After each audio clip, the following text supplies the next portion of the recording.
Have you ever ridden a roller coaster with the expectation of it being a really fun and enjoyable ride, and you got on halfway through it and you think, why on earth did I bother riding this? I hate this with all my might. Well, me too. So here's a handful of rides in the UK that I do exactly that on. Hello, welcome back. As you know, if you've watched my channel for a while, I have over time showcased my personal dislike, and I've just gone and slated quite a few different rides in the UK.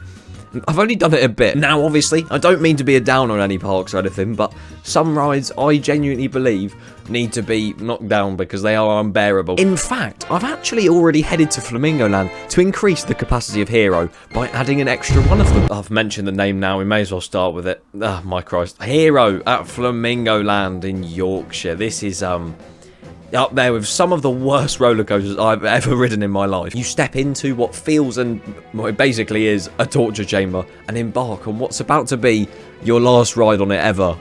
Unless you're stupid. Although, saying that now, I think I went on it, then a few years later went back and wanted to ride it again. But it was shut. Oh, god damn it. No. You ascend up what's actually quite a cool lift hill in my opinion. You kind of swirl up rather than going straight up or vertically upward. You get some really nice views of the park and you get plenty of time to emotionally, physically and mentally prepare yourself for death. From there you drop down, you have a few brake runs here and there, but oh my god, you hit the corners at such a fast speed and they're such tight turns. It's just followed by these inversions as well.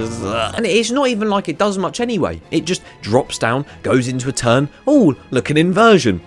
Let's do it all over again. Like what? And you go into the station where you've learnt nothing but never to return to that seat again. And talking of seats, there's a ride that if you sit in this specific spot that I'm going to talk about, it's life-threatening to me personally. Grand National at Blackpool Pleasure Beach. Now, don't get me wrong, I know a lot of people really love this ride, and I've definitely enjoyed it more over the years as they've gone past. But one can never forget the ride I had on the back left seat of the purple train on the 25th of May 2019. I made that last bit up, I don't remember the date. Yeah, that back seat, it was rough, to say the least. Every drop you went down, every incline, every decline, every movement, every air particle that hit my body, it was just pure pain. And you could say that I'm not that tolerant to rough rides, but let me tell you, this was something much, much worse. And if I'm honest, the same could be said for my experience I've had on Big Dipper as well, because well, something about the Blackpool Woodies, I think they just hate me. But both of them, at some point in my life, I have had an extremely rickety experience on. And like with Grand National, it always seems to be at the bottom of the drops where you just seem to lose all of your rib cage. And I know these two wooden coasters are literally like, well, Big Dipper turns 100 next year. I don't know how old Grand National is, but I know they're old, but they're still really rough. But like I said, I've had good rides on both Grand National and Big Dipper. I haven't had any good ride on Hero, but I thought I'd put them on here because they are genuinely some of the worst experiences I've ever had on a roller coaster. And another experience that I will never forget is riding the Ultimate at Lightwater Valley for the first time.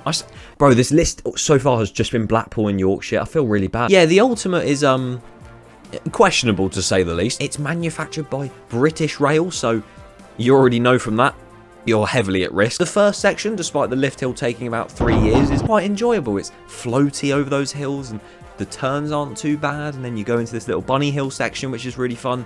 And then you reach the second part, where after your 6-minute long lift hill, you head down that second drop, and my god, the turns at the bottom, I would love to stand there between the tracks and just see the profiling of it, because it shouldn't be legal. You can physically feel the jolts every single time you change direction, and Jesus, it's just horrendous. Although once it reaches the end, you don't have to ride it anymore, so that's good.